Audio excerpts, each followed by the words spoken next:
As we gather together, we acknowledge that the land upon which our church and homes exist is the ancestral land stolen from the people of the Shoshone-Bannock, the Shoshone-Paiute, Coeur d'Alene, Kootenai, and Nez Perce nations, along with many other tribes whose names have been lost in history. We acknowledge that our presence here today is founded upon the exclusions and erasures of many indigenous peoples.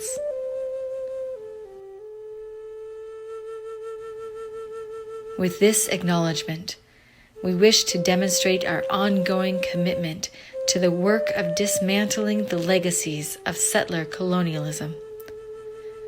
We honor indigenous peoples' connection to the land and support their right to sovereignty.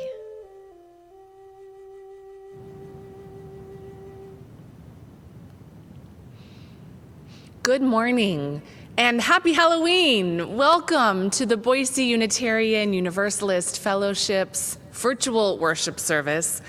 I'm the Reverend Sara LaWall, and it is my great honor to serve this beloved community. And I'm joined today by Emerson-Paige, who is our worship leader and creator for today's service. And we're really excited to be sharing some Halloween joy and fun with all of you this morning. As we start our time together, let's take a moment to have our virtual greeting.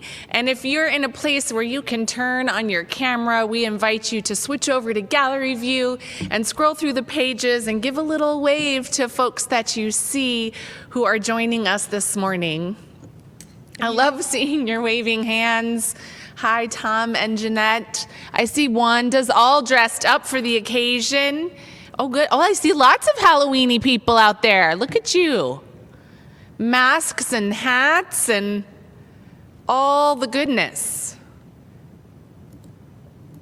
Excellent. It's really great to see everyone this morning. Whether you are zooming in from down the road, across the city, from another state, or across the ocean, you are welcome here.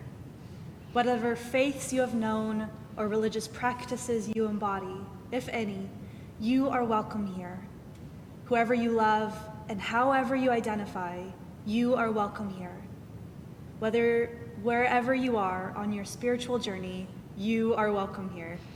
We want to take a moment to especially welcome any newcomers among us.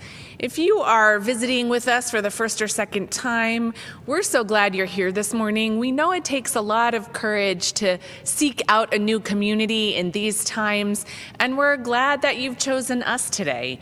We invite you to introduce yourself in the chat so that our community can warmly welcome you, and to fill out a newcomer form, and we'll post a link to that in the chat so that we can keep you posted about all that is happening in our fellowship. And there are a lot of wonderful ways to connect with folks and meet people, even virtually. I want to just highlight a couple quick announcements about some big events that we have coming up. Join our Racial Justice Ministry team tomorrow night for their Race in Focus, focusing on Indigenous thriving. That is on Zoom at 7 p.m. And on November 14th, after the worship service, that's a Sunday, we'll have our second congregational conversation in our bylaws revision process, where we'll look at membership and voting as a topic together, and we'll be getting all of that information ready to go and up on our website very shortly. It is our practice here at the Fellowship to donate 25% of our unpledged plate offering to support our social justice ministries. For the month of October, that is the Idaho Suicide Prevention Hotline. They provide 24/7 free and confidential suicide and behavioral health crisis intervention and are committed to ensuring that those served are heard and empowered with options to stay safe while addressing their personal crisis. 25% of our unpledged plate offering will go to them at the end of the month, which is soon. We will no longer have a special time for collecting our online offering while our services are virtual, but you can make your gift anytime by going to our website at boiseuu.org and clicking Give at the top right corner or you can download the brand new giving app from Vanco to make your gift anytime during the service or after. Your checks by mail are also welcome. Today's service, beautifully crafted by Jim with the help of several members of our youth community and our adult community, is a celebration of the love and vulnerability that dwells in the heart of all that is spooky and creepy. For many of us, Halloween is a warm, joyful holiday filled with costumes and playing and defying the limits of polite, normalized society. And we Unitarian Universalists are also called to find tenderness and compassion, even in the darkest, most haunted corners of the world. So as we enter this time of worship together, I invite us all to take a moment to breathe together. Fill your body with breath, knowing that your breath connects you to this community, to our planet, to your spiritual center. Your breath offers an opportunity for stillness, to listen deeply to our heart's own longing. Now I Love You, Now I Witness, by Teresa I. Soto. I know sometimes you get cranky, and sometimes your tea gets cold before you can drink it. Sometimes the news is too much. The resistance seems too little, and that's real. But we are here, imperfect and together and reaching. You can hold my hand if you want to. I washed it with soap. It's okay. In this kind of time, now is better than later. Now I love you. Now I am sorry that it hurts. Now I witness your struggle and mine. Sometimes one answer is to be a yes in the face of every no. I am a yes for you. Now and again, and later if you need me.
Each week, we light our flaming chalice, a symbol of our free faith, a beacon of hope, love, and justice.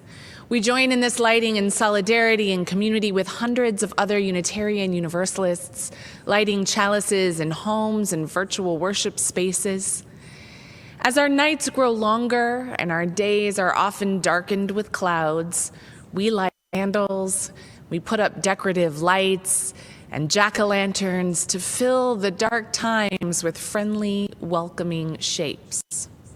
Whether we're lighting chalices or jack-o'-lanterns or other holy holiday flames, we are reminded that we are connected to one another and to a larger community of faith and love. You are invited to light your chalice or jack-o'-lantern with us this morning, and then share in the chat where you have lit your flame. May this dancing flame inspire us to fill our lives with Unitarian Universalist values of play, welcoming, and justice.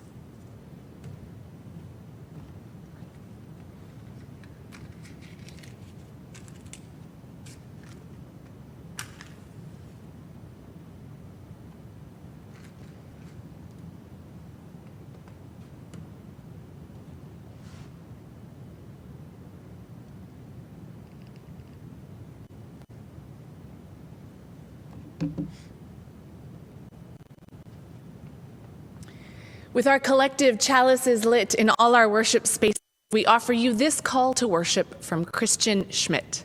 Welcome to all manner of creatures. No matter who or what you are welcome here. And let's be clear, here we welcome goblins and ghouls, saints and sinners, angels and devils, zombies and werewolves, vampires and witches.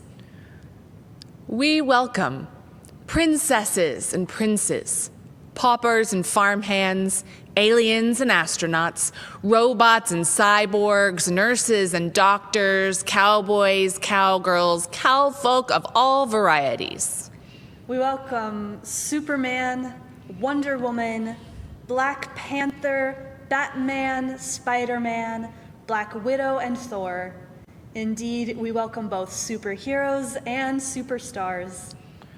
In short, we welcome people, monsters, and all other manner of creatures. Here, we welcome you and all of who and what you are. Welcome. Come, let us worship together.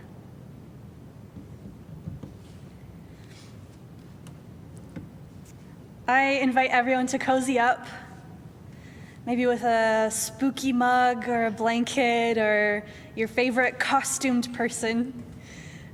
Cozy up for our time for all ages. Our story this morning will help us explore how friends who are much different than us can bring love and adventure into our lives.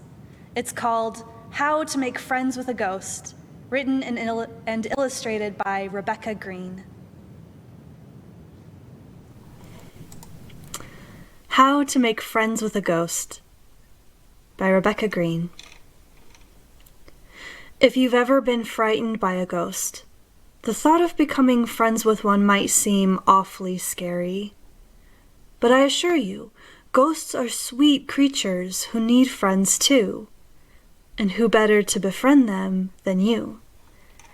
This helpful guide will show you how to create a lifelong and beyond friendship. Introduction. Ghosts are tricky to track down, so it is advisable that you do not try to look for one. Most of the time, when a person thinks they have found a ghost, they have not. See Figure 1, a costume child, Figure 2, dusty camera lens, and Figure 3, a towel on a doorknob, for common misconceptions about what a ghost looks like. However, Dr. Fantonius Spookel, leading ghost expert and poet, writes, "A ghost is nearly impossible to find. You can look till your face turns blue, but if you're a person who is sweet, warm, and kind, a ghost may come out and find you." If you think you have been found by a ghost, use this handy classification guide from the Archive Department of Paranormal Classification at the Society of Supernatural Studies to make sure the creature in question is, in fact, a ghost. Small mouth, but eats a lot. Shifts in size, but is usually 2 feet tall. Great eyesight, can see in the dark. I wish I had that. Body is transparent and will slightly glow. Wavy bottom for mobility. Arms but no fingers. And a healthy ghost has rosy cheeks. Part 1. Ghost Basics. Do's and don'ts. Although you might be frightened when a ghost greets you, do not run. Ghosts are very sensitive creatures. And how would you feel if someone ran away from you when you went to say hi? Simply smile, wave, and tell the ghost your name. Once the ghost knows you are friendly, it will most likely follow you. Welcome the ghost into your home. If it is reluctant, a simple blow will get the ghost inside. But make sure you have consent first and they're comfortable going inside. Never, ever put your hand through a ghost. It can cause serious tummy ache. Part 2. Ghost Care. Feeding. Ghosts love to snack. One sure way to a ghost's heart is to fix its favorite treats: moldy toast, cinnamon-dusted insects, earwig truffles, pickled boogers, and mud tarts. Chances are your ghost will want to help you in the kitchen. I suggest making bloody spaghetti and mud balls together. I also recommend these other tasty dishes: musty biscuits and toe jam, monster mashed potatoes, dead leaf salad with boutons, spiderweb sushi, and thunderstorm soup. Activities. Take your ghost for a walk in the woods.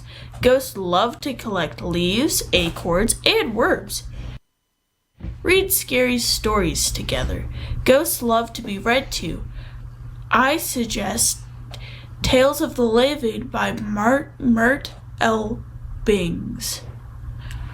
Tell jokes to your ghost. They love to giggle. Knock, knock. Who's there? Boo. Boo hoo. Why are you crying? Take your ghost trick-or-treating on Halloween.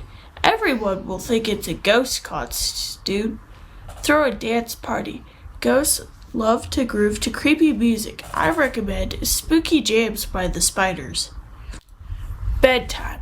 Give your ghost a bedtime bath. I suggest warming water in a cauldron and blowing your own bubbles. Putting your ghost to bed every night will ensure it sleeps soundly with plenty of nightmares. Ghosts love nightmares. Make your ghost a cozy bed. Try laying down moss in the darkest corner of the attic. You could also make a canopy out of spider webs. Ghosts love being sung to. Instead of words, try singing them in eerie hums and wails. Hiding spots. Others might be wary around your ghost, so it's best to find a good hiding spot. You can hide your ghost in a tissue box, or hide your ghost in your sock drawer. It's a great place for napping.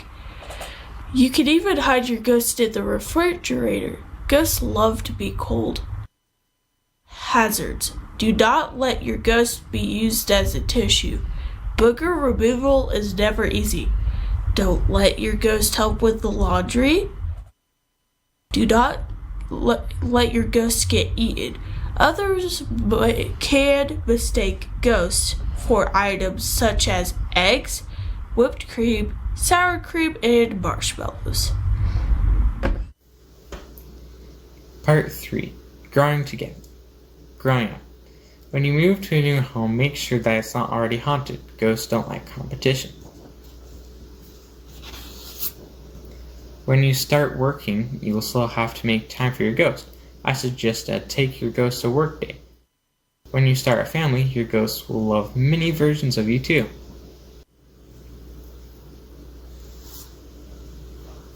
I'm growing old already. I know. You look much older now. Growing old. You will get old, but your ghost never will. It will still want to collect leaves, acorns, and worms. If your eyes can no longer see, your ghost will be there to read to you. And even if you can't remember jokes, your ghost can. It will be there to make you laugh. The best part about making friends with a ghost is that you have the sweetest friend ever, forever.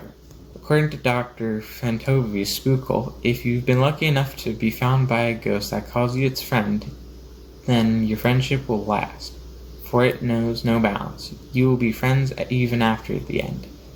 The end.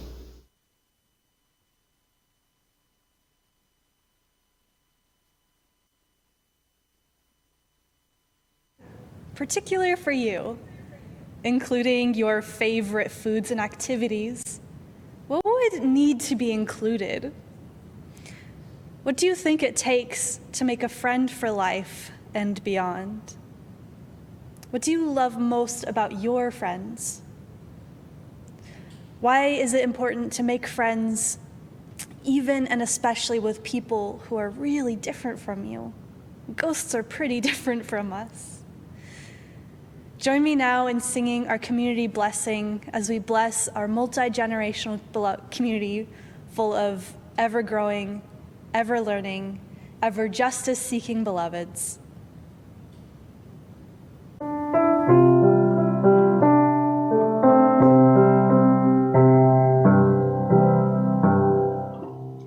May your mind be open to new learning. May your lips bring truth into the world. May your heart know love and your hands do the work of justice as you go your way in peace. As you go your way in peace.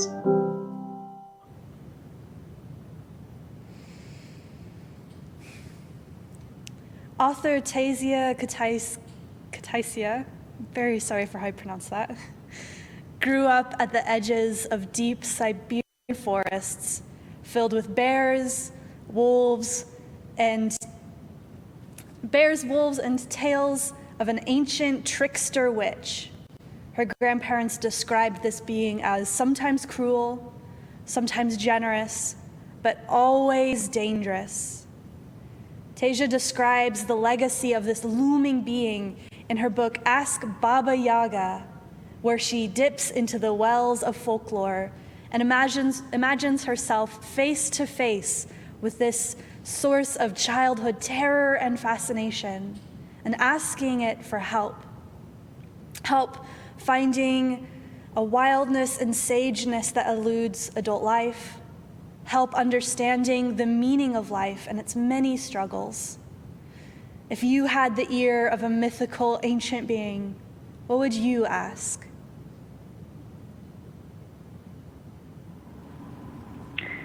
Why are adults so obsessed with work? Dear Baba Yaga, why are adults so obsessed with work, and why don't we play more? Baba Yaga responds, feeding yourself and feeding others is a serious game. Not every mortal survives it. But there are minutes, hours even, when the mind widens into a field and the sun enters in, the grass is odorous, and you are sated. No one hunts you. That's when you must grab a passing chicken and join its dance. Whether any other grown human will walk the field at this moment, too, is another matter.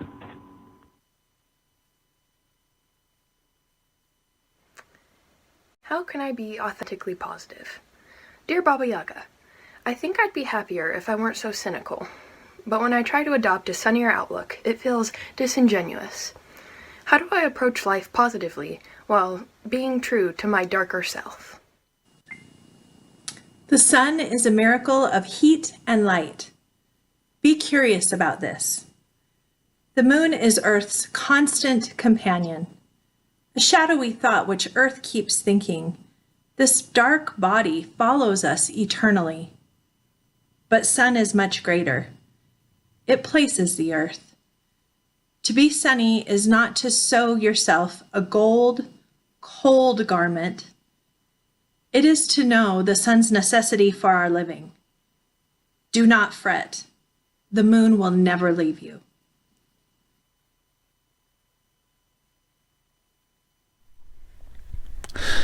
Am I wasting my kindness? Dear Baba Yaga, people use me for my kindness and then toss me in the wastebasket. It happens often.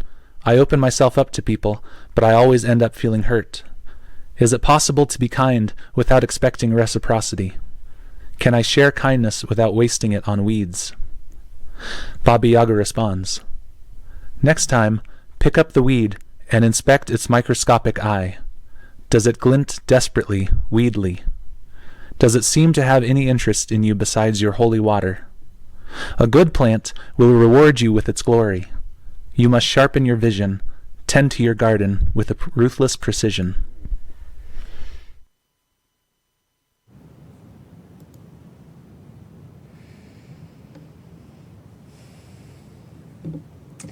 I want to briefly thank parent-child duos Deborah Smith and William Emerson-Paige and Audrey and Jamie Richmond for reading those. Humans love tales of mythical beings and monstrosities who live at the edges of our world. Baba Yaga was an ancient trickster witch who lived in a hut with chicken legs and rode around flying in a mortal and pestle. She offered to humans who asked her advice lanterns made of human skulls, and other grotesque horrors surrounded her. Hers and stories like hers are embedded in our social fabric, even as their own lives remain beyond us, locked into worlds that we mortals can only wander across, for better or worse.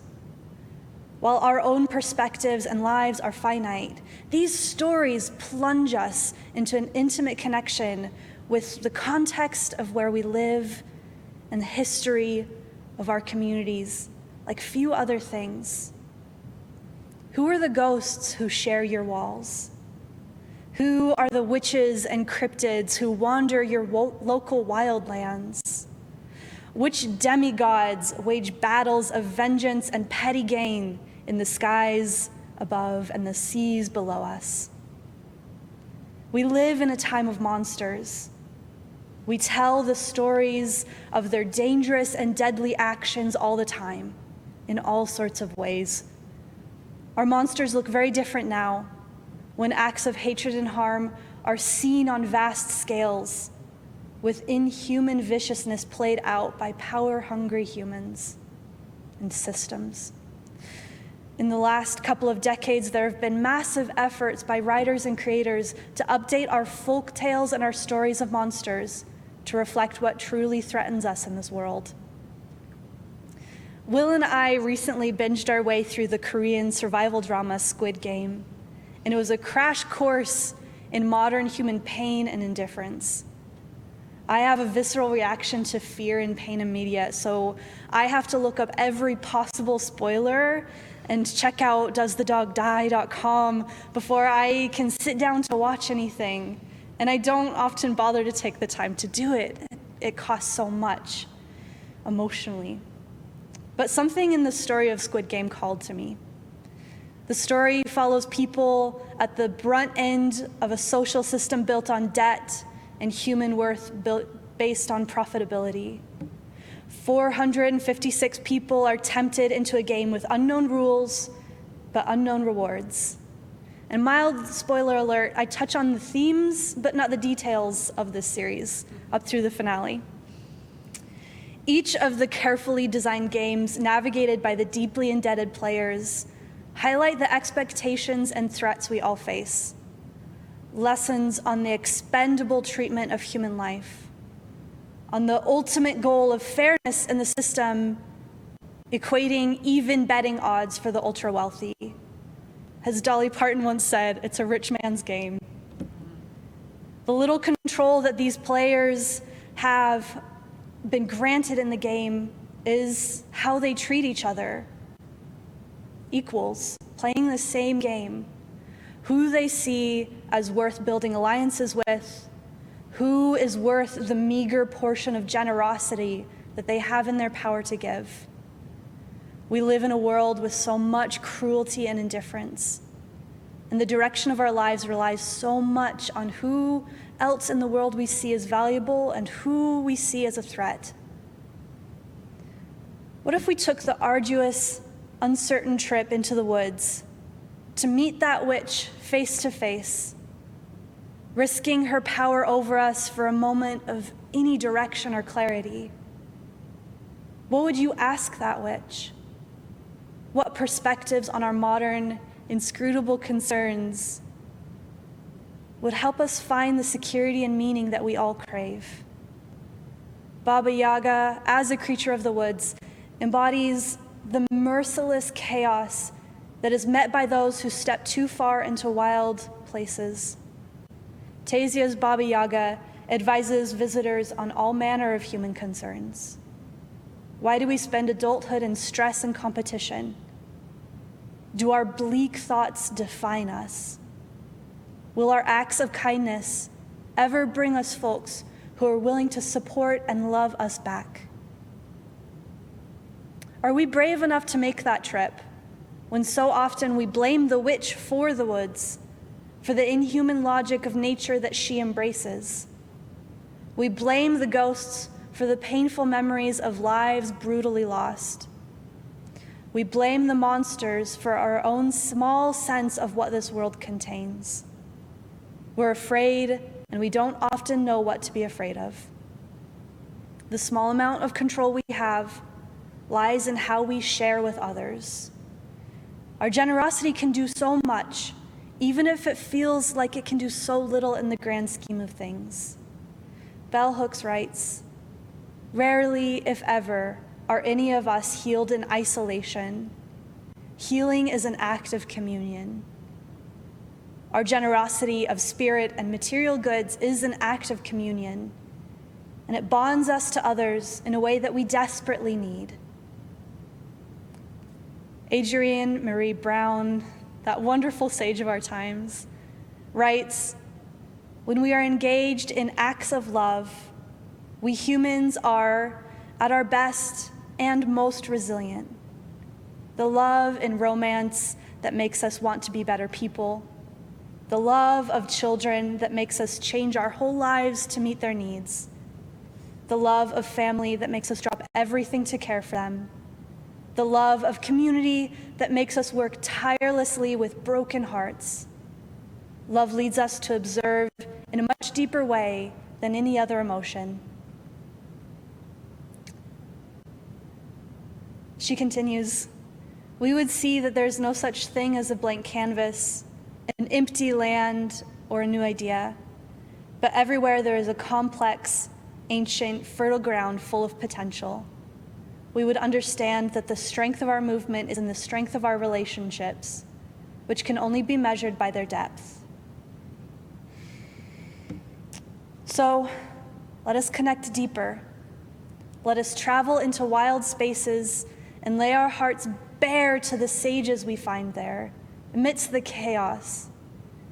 Let's get quiet in our own homes and hearts and learn the names and histories of the ghosts that surround us, whose lives matter even after their lives are lost.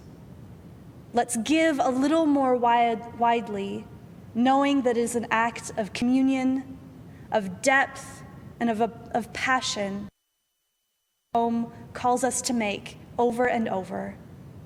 May it be so."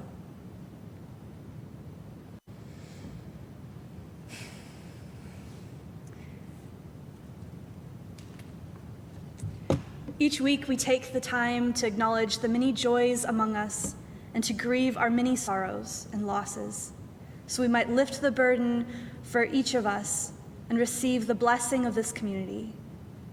as we receive the healing balm of music from our sister church up in Moscow, I know those rows will open. Please feel invited to write your joys and sorrows into the chat box and take a moment to read each other's. As we begin hearing the echo of those words, that healing begins in communion, in community, we share in the sorrow of Costin Frederick's death this past Friday. Costin was surrounded by family and love as he left this world, and we will hold his spirit in our hearts with love and care for his wife, Judy, and all of his beloved family and friends and all of those dear memories we share. You are invited to share your joys and sorrows in the chat.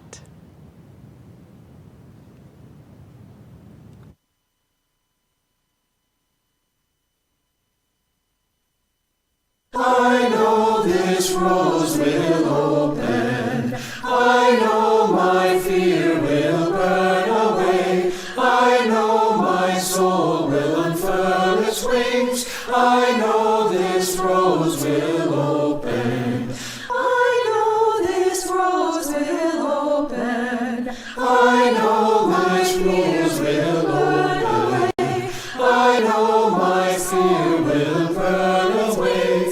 I know my soul will unfurl its wings. I know this rose will open. I know this rose will open. I know my fears will burn away. I know my soul will unfurl its wings. I know this rose will unfurl its wings. I know this rose. I know this rose. I know my fears will burn away. I know my soul will unfurl its wings. I know this rose will unfurl its wings. I know this rose. I know this rose will open. I know this rose will open.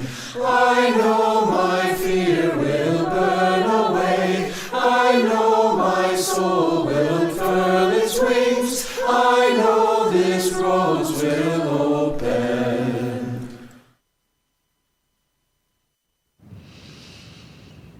Thank you all for sharing your joys and sorrows with this community. We hold them together in our hearts, alongside the silent prayers that we hold close, gathered up with the joys and sorrows of our nation and our world. We breathe them in and breathe out love.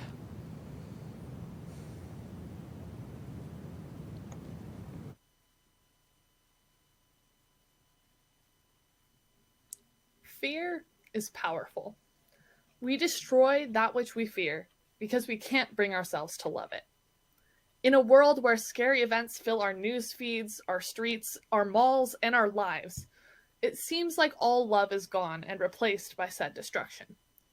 It takes a lot of willpower and painful compassion to choose love when surrounded by monsters and terrifyingly bleak prospects, especially when others choose hatred or frustration or intense fear instead of the love that builds safety and connections. When life throws us into a violently thrashing, cold sea of problems and monsters, love is the lifesaver that we cling onto. And as we invest more into love, we cling to each other and build our own community of safety, love, and hope in a time of monsters.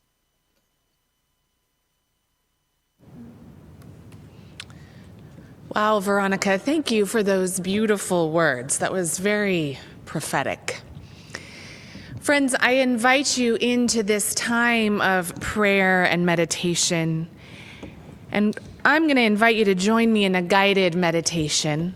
So allow your body to wiggle around to find a comfortable spot. And as with any meditation, remember that this is an invitation, not a demand.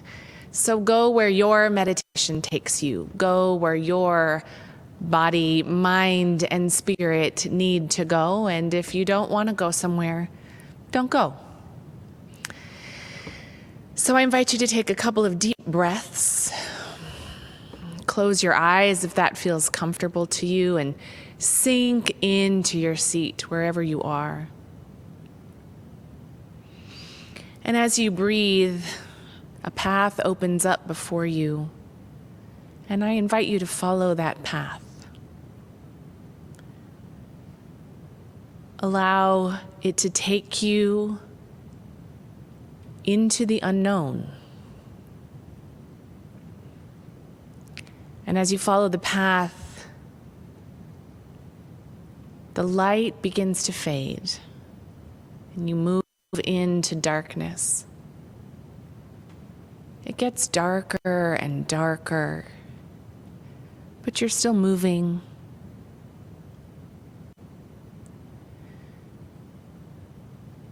There's barely any light left. Notice your breath. Notice your body. How does it feel to wander into the darkness?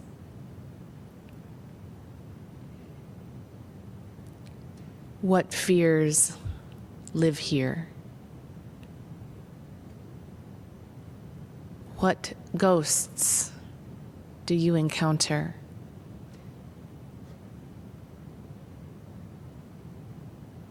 What monsters arise?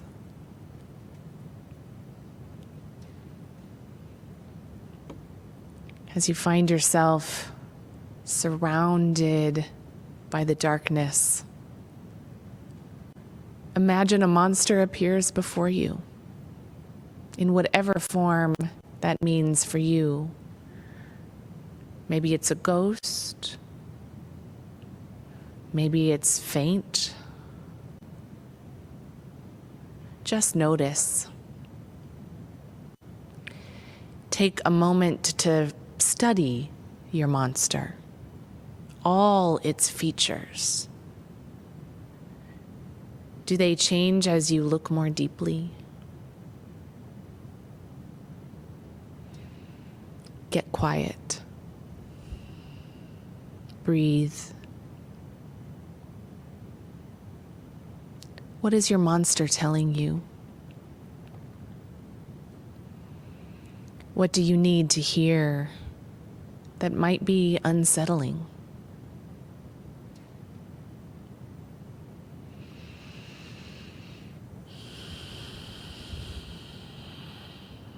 Slow your breathing. And allow a bubble of light and love to form deep in your center. And slowly allow that love and light to grow.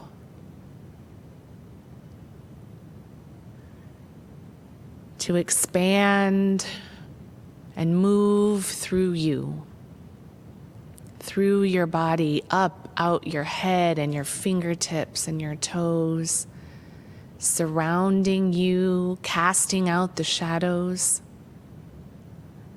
showing you the beauty of your surroundings previously in the dark.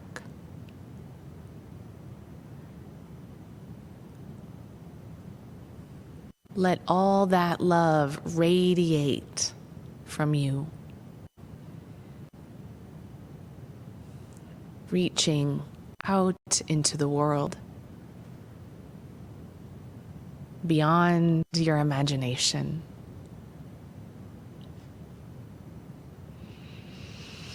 Breathe.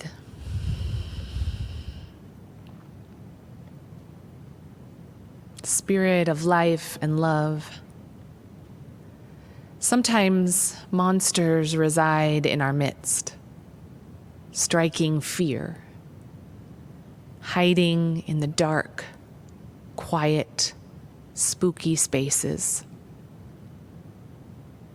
Sometimes they flame our fears and stir up trouble, and all we can do is run and hide. But what if we got quiet too? What if we slid into their dark corners and sat, waiting, listening, receiving the wisdom they have to share, the truths about things we all too often sweep aside and push away, like why we are obsessed with work and why kindness matters. What if we sat with the monsters, conjuring up love for ourselves, but for them too? What would we tell them? What would they tell us about fear, about life, about the sun and the moon and our hearts, and feeding others and never wasting weeds, about the secrets we don't understand? Maybe the monsters would change us. Maybe. May it be so. Blessed be. Amen.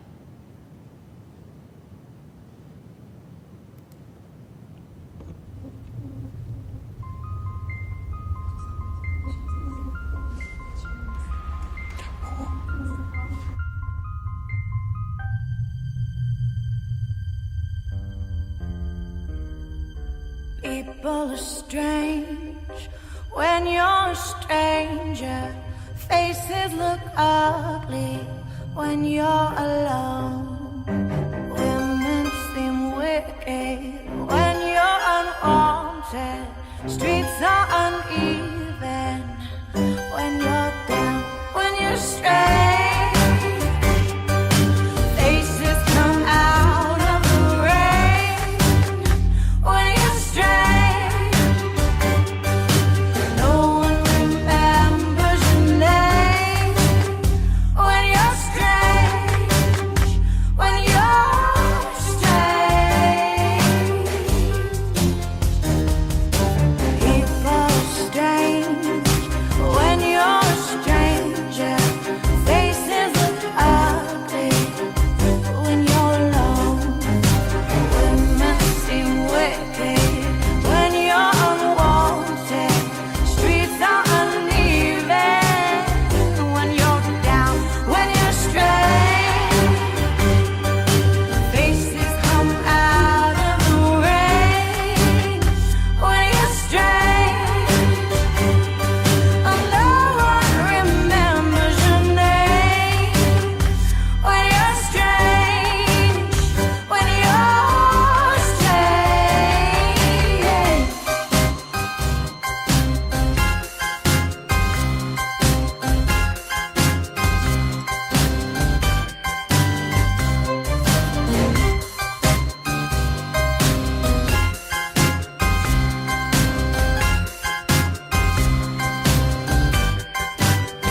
When you're strange, faces come out of the rain. When you're strange, oh, no one remembers your name. When you're strange, when you're strange, when you're strange.